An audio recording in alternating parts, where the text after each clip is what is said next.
Hello दोस्तों, स्वागत है आपका हमारे चैनल परीक्षा टारगेट पर। मैं नफीस आपका फिर से स्वागत करता हूं और एक नई वीडियो के साथ। ये जो मैंने आपको पार्ट 1 दिया था, उस पार्ट 1 का ये पार्ट 2 है, जो हम पीसीएस का ये पीसीएस प्री के लिए मॉडल पेपर लेके आए हैं आपको, उसका पार्ट 2 है। तो हम ये 25-25 क्वेश्चंस का जो है ये सीरीज आपके लिए ला रहे हैं और जो टॉप मोस्ट क्वेश्चन है वही ला रहे हैं, यानी ये एग्ज़ाम में कई बार रिपीट हो चुके हैं। तो आप ध्यान रखिएगा और बार बार रिपीट करके देखिएगा। और बस देखिए कि आपको आपके मोटिवेशन के लिए एक छोटी सी शायरी सुनाता हूँ, पहले सुनिएगा। राहत इंदौरी जी का एक शेर है।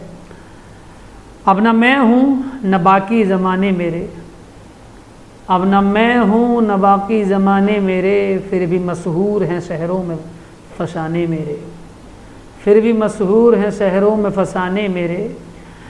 ज़िंदगी है तो नए ज़ख्म भी लगेंगे, ज़िंदगी है तो नए ज़ख्म भी लगेंगे, अब भी बाकी हैं कई दोस्त पुराने मेरे, अब भी बाकी हैं कई दोस्त पुराने मेरे। तो इसी के साथ मैं देखिए शुरू करता हूँ और ये वीडियो को अंत तक देखिएगा। ये दूसरा पार्ट है। ये इसी तरीके से हम आपको जो है 4 पार्ट में ये लेके आए हैं 100 क्वेश्चंस।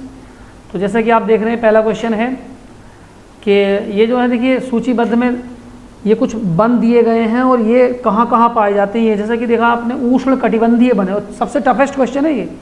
इतना टफ क्वेश्चन है, आपको पता होगा कि बार बार ये एग्ज़ाम में जितनी बार भी आया है, आप जान लीजिए बहुत मुश्किल होता है इसे एग्ज़ाम में लगाना। तो मैं आपको वही चीज़ देखिए बताने के लिए मैं जा रहा हूँ। ध्यान से देखिएगा। उष्ण कटिबंधीय वन ये कहाँ पाए जाते हैं? उष्ण कटिबंधीय वन, तो उष्ण कटिबंधीय वन जो हैं ये पाए जाते हैं साइलेंट वैली में। कहाँ पाए जाते हैं? Silent valley. शंकु वृक्ष वन जो हैं, शंकु वृक्ष वन ये पाए जाते हैं हिमाचल प्रदेश में। कहाँ पाए जाते हैं? हिमाचल में। कच्छ वनस्पति, कच्छ वनस्पति जो है ये सुंदरवन में पाई जाती है। और पतझड़ वन राजस्थान में। जानते हैं पतझड़ जो है वो राजस्थान में ही हो सकता है। तो कौन सा आंसर आपको लग रहा है? आंसर होगा डी। कौन सा होगा? डी। चलिए नेक्स्ट देखिएगा। उत्तर प्रदेश में कितने कृषि जलवायु क्षेत्र पाए जाते हैं? तो उत्तर प्रदेश में कृषि जलवायु क्षेत्र जो हैं वो कुल मिला के हैं 9। कितने हैं? 9। ये 9 हैं। और ये 9 क्षेत्र कौन कौन से हैं? देखिए, भावर है, तराई क्षेत्र, पश्चिमी मैदान क्षेत्र, मध्य पश्चिमी मैदान क्षेत्र, दक्षिणी पश्चिमी अर्धशुष्क क्षेत्र, मध्य मैदान क्षेत्र, बुंदेलखंड क्षेत्र और उत्तरी पूर्वी मैदान क्षेत्र और पूर्वी मैदान क्षेत्र एवं विंध्य क्षेत्र। ये क्षेत्र हैं, ये 9 एरियाज़ हैं जहाँ पर हम कृषि, जो उत्तर प्रदेश का कृषि जलवायु जो है वो इतने क्षेत्र पाए जाते हैं। नेक्स्ट देखिएगा। निम्न में से कौन सा युग्म सही नहीं है? ये कौन सा गलत है इसमें वो बताना है आपको। तो ध्यान से देखिएगा। इडुक्की जो है ये कुछ जो है क्या है, ये तापगृह हैं। तो इडुक्की एक क्या है? एक सिंचाई परियोजना है। जो कहाँ है इडुक्की जो है वो केरल में है। और कौन सी नदी पर है? पेरियार नदी पर है। ठीक है। इडुक्की जो है सिंचाई परियोजना है। तो ये ताप शक्ति गृह नहीं है, ये इडुक्की जो है क्या है? सिंचाई परियोजना। ध्यान रखिएगा, इडुक्की एक सिंचाई परियोजना है, सिंचाई परियोजना। और है कहाँ ये? केरल में है। ठीक है। सबरीगिरी, ये तो आपको पता ही है, सबरीगिरी निम्नलिखित में कौन सा युग्म सही सुमेलित है? तो सही सुमेलित इसमें से, अब देखो इन्होंने पूछा है तो सही सुमेलित जो है ये 2, 3 और 4 ये सही सुमेलित हैं। साबरगिरी जल विद्युत परियोजना है, घाट पिरवा सिंचाई परियोजना, रामगंगा बहुउद्देश्य परियोजना। तो इसका आंसर होगा ए। चलिए नेक्स्ट। निम्नलिखित शैल क्रमों में से कौन भारत का 90% से अधिक कोयला प्रदान करता है? इन ये सब 90% से अधिक जो कोयला भारत का वो कहाँ से आता है? तो वो आता है, देखिएगा 90% से अधिक आता है गोंडवाना क्रम से। कहाँ से आता है? गोंडवाना क्रम से। ठीक है। प्राचीन काल की गोंडवाना शैलों में कुल कोयले का 98% भाग पाया जाता था। समझ गए। और शेष 2% जो है वो बाकी अलग मिलता था। तो इसलिए गोंडवाना यूगीन जो कोयला होता है उसे बिटुमिन्स प्रकार का है। इसका उपयोग कोकिंग कोयला बनाकर और देश में लो इस्पात के कारखानों के लिए होता है। नेक्स्ट आप देखिएगा, निम्नलिखित लो एवं इस्पात कारखानों में से कौन कच्चे माल क्षेत्र के समीप नहीं है? कच्चे माल क्षेत्र के समीप कौन सा नहीं है? तो जैसा आपको पता है जमशेदपुर जो है, जमशेदपुर जो है कहाँ है ये उड़ीसा यानी झरिया की खानों में से होता है। ठीक है,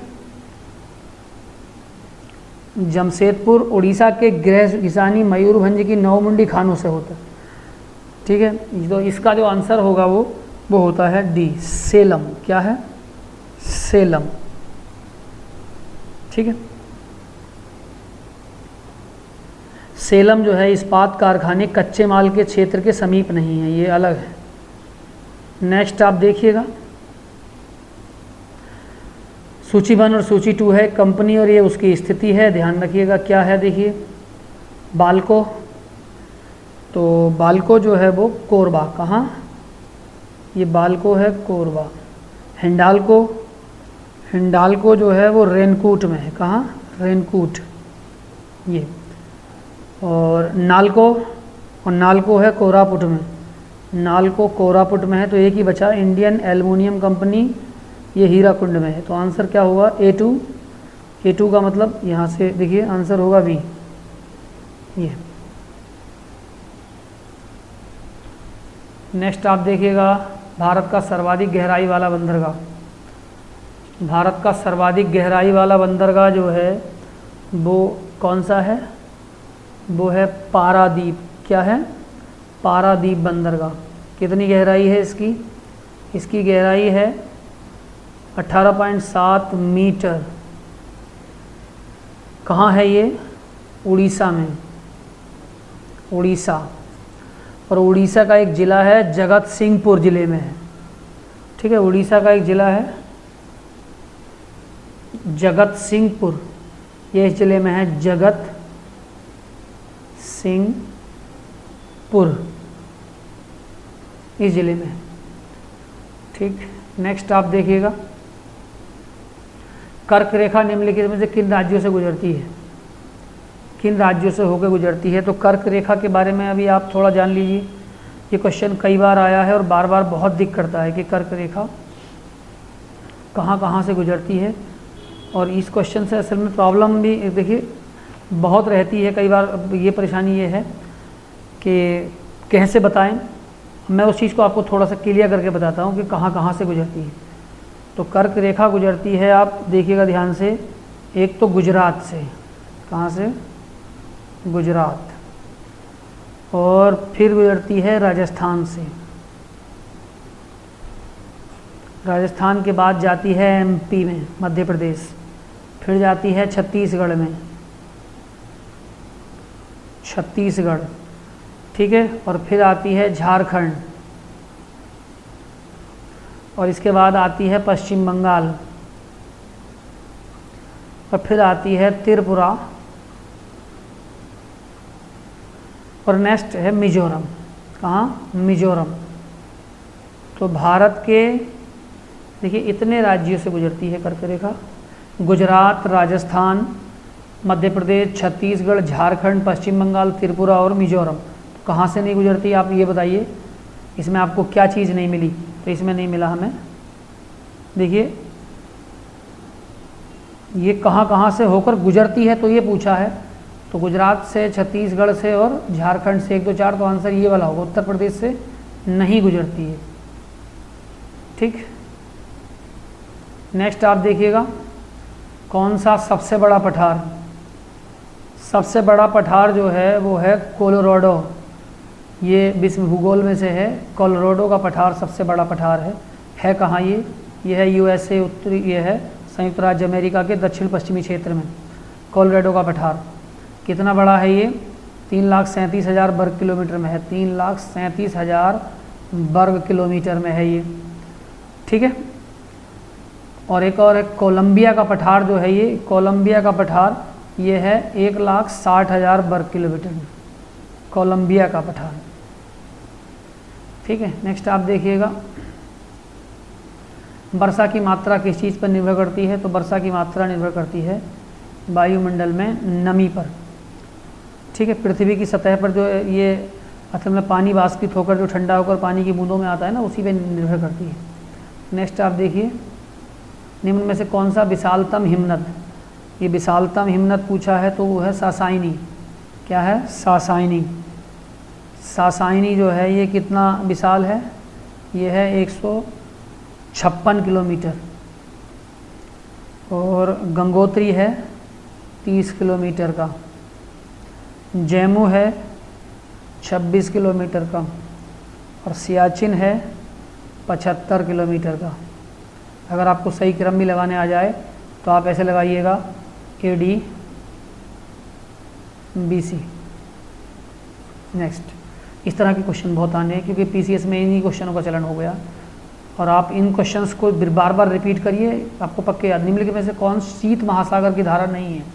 शीत महासागर की धारा जो है वो कौन सी नहीं है? तो वो नहीं है, देखिए, अग्लुहास धारा। कौन सी? अग्लुहास। ठीक है, अग्लुहास धारा जो है वो शीत महासागर की नहीं है। अब देखिए इसमें ठंडी कौन कौन सी हैं? कनारीज, ये जो है कनारीज कोल्ड है, ये ठंडी है। और हम्बोल्ट, ये भी कोल्ड है। और ये देखिए ओयाशियो, ये भी कोल्ड है। अग्लुहास जो है ये गर्म एवं स्थायी है, ये है गर्म व स्थायी। नेक्स्ट आप देखिएगा, लाल सागर काय का उदाहरण है? तो लाल सागर जो है भाई साहब एक उदाहरण है वो अक्षीय द्रोणी का। अक्षीय द्रोणी, अक्षीय द्रोणी लाल सागर अफ्रीका के पूर्वी उच्च भूमि में एक लंबी दरार घाटी है। मलावी झील से प्रारंभ होकर उत्तर में लाल सागर को पार करते हुए मृत सागर तक पहुंचती है। ठीक है, ये मलावी झील से प्रारंभ होकर और कहाँ तक पहुंचती है? मृत सागर तक। नेक्स्ट आप देखिएगा, निम्नलिखित में से किसे वायुमंडल के प्राकृतिक संतुलन के लिए कार्बन डाइऑक्साइड की उपयुक्त सांद्रता मानी जाती है? जी, वायुमंडल में सांद्रता उपयुक्त तो होगी कार्बन डाइऑक्साइड की कितनी होती है? वो होती है 0.03%। ठीक है, क्योंकि आप जानते हैं वायुमंडल में नाइट्रोजन होती है 78% और वायुमंडल में ऑक्सीजन होती है, ये N2O2 होती है 21%, और वायुमंडल में आर्गन होती है 0.93% और CO2 होती है 0.03%। नेक्स्ट आप देखिएगा, निम्न में से किसे यूरोप की तेल राजधानी कहा जाता है? यूरोप की तेल राजधानी, तो यूरोप की तेल राजधानी जो है वो है एबरडीन। क्या है? एबरडीन। ठीक है, एबरडीन को कहा जाता है। नेक्स्ट आप देखिएगा, ब्राज़ील में विशाल कहवा बागानों को क्या कहा जाता है? तो ब्राज़ील के जो कहवा बागान है उन्हें कहा जाता है फजेंडा। ठीक है, दक्षिण अमेरिका के कुल क्षेत्रफल का 10% भाग खेती के योग्य है। दक्षिण अमेरिका में जो है कितना परसेंट है? 10% भाग पे ही खेती होती है दक्षिण अमेरिका में। ठीक है, वो ज़्यादातर भूमि है कहाँ? वो है अर्जेंटीना और उरुग्वे में। यहाँ गेहूँ और मक्का की खेती होती है। ठीक है, तो ये कहवा के बड़े बड़े जो बागान मिलते हैं उन्हें कहते हैं फजेंडा। नेक्स्ट आप देखिएगा, निम्नलिखित में से किस देश समूह की सीमा इजराइल से लगी हुई है? तो किस देश समूह की सीमा जो है वो इजराइल से लगी हुई है? तो देखिएगा आप, इजराइल जो है, सपोज कीजिए, मान लीजिए अगर ऐसे इजराइल है यहाँ इजराइल, तो इसकी सीमा को कौन कौन छूते हैं? तो इजराइल की सीमा को छूते हैं जॉर्डन और सीरिया और लेबनान और मिस्र। कौन छूता है? एक मिस्र। ठीक है, यहाँ से। ठीक है, अब ये जो है इसकी स्थापना जो हुई थी, देखिए इजराइल की जो इसकी 14 मई 1948 में फ़िलिस्तीन के विभाजन के फलस्वरूप हुई थी, और यहाँ लगभग 16% जनसंख्या अरब समुदाय से संबंधित है। ठीक है, जबकि जिन यहूदियों का जन्म इजराइल में हुआ है उन्हें सरबस कहते हैं। और यहाँ पर ज़्यादातर जो धर्म है वो यहूदी हैं, ठीक है। और उन्हें कहते हैं हम 40% जनसंख्या जो है विदेशों से आई है, जो जिन्हें ओलीम कहा जाता है, और जबकि यहूदियों को सरबस कहा जाता है यहाँ। नेक्स्ट आप देखिए, वो नहर बतानी है दक्षिण जर्मनी और आंतरिक जलमार्ग से के रूप में प्रयोग की जाती है। तो ये नहर आपको बतानी है। देखिए कौन सी नहर है ये, तो ये नहर है ये वाली लुई बिक्स नहर। लुई बिक्स नहर जो है ये कहाँ है, दक्षिणी जर्मनी के आंतरिक जलमार्ग के रूप में प्रयोग की जाती है। दक्षिणी जर्मनी के, ये जो है दक्षिणी जर्मनी के आंतरिक जलमार्ग में लुई बिक्स नहर। नेक्स्ट आप देखिए, निम्न में से कौन सा युग्म सुमेलित नहीं है। नहीं पूछा है तो बता देंगे, गिनी बसाऊ, ताइवान, ये राजधानियां हैं, और ये देखिए ये देश हैं और ये उनकी राजधानी है। तो गिनी बिसाऊ जो है इसकी राजधानी है बिसाऊ, ये तो सही है। ताइवान की राजधानी है ताइपेई, ये भी सही है। निकारागुआ जो है इसकी राजधानी है मानागुआ। मालदीव की राजधानी है मालावो, मालावो नहीं है, मालदीव की राजधानी है माले। क्या है, माले। ठीक, नेक्स्ट आप चलिए, ये है देखिए खार्तूम। इन्हें क्या करना है, ये नगर है और ये कौन से नगर कौन सी नदी के किनारे बसा है, तो आपको बताना है। खार्तूम जो है ये नील नदी के किनारे बसा है, ठीक है। और बाजाबेले, बाजाबेले जो है ये ब्राजा, ये बाजाबेले नहीं है, ये है ब्राजाबले। ब्राजाबेले है ये जैरे नदी के, कहाँ, जैरे। और ये है रॉटरडम, रॉटरडम ये राइन नदी के, रॉटरडम राइन नदी के किनारे पर है। और पेरिस जो है वो सेन नदी के किनारे पर है। तो आंसर कौन सा होगा, आंसर होगा ए,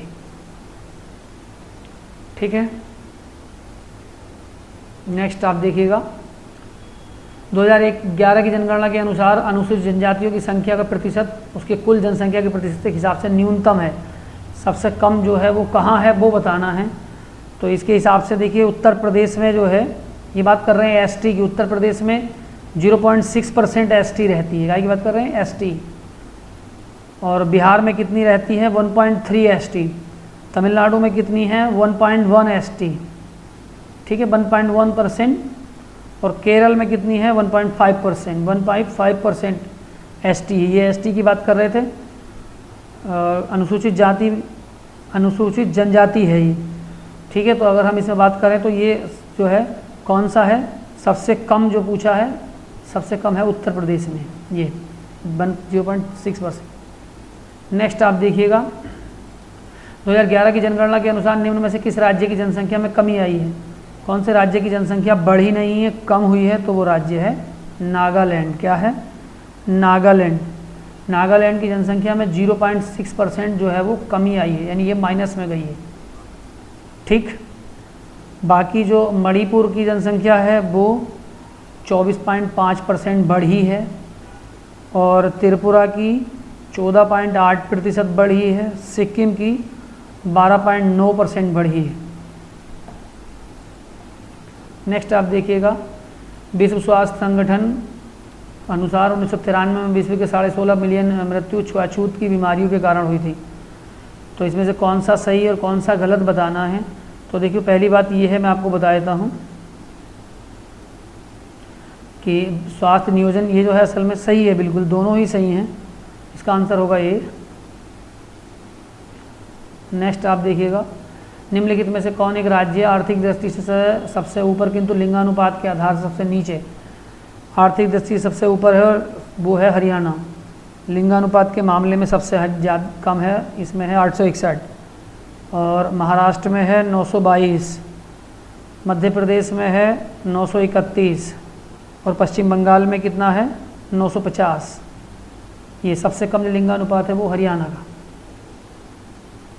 नेक्स्ट आप देखिएगा, लास्ट क्वेश्चन है, भारतीय संविधान में राज्यों का संघ की संकल्पना को प्राप्त किया गया है कहाँ से। राज्यों का संघ जो है वो कहाँ से लिया गया है, तो वो लिया गया है ऑस्ट्रेलिया के संविधान से। कहाँ से लिया गया है, ऑस्ट्रेलिया के संविधान से लिया गया है राज्यों का संघ, ठीक है। भारतीय संविधान का जो अनुच्छेद 1 है, कौन से की बात कर रहे हैं, आर्टिकल 1।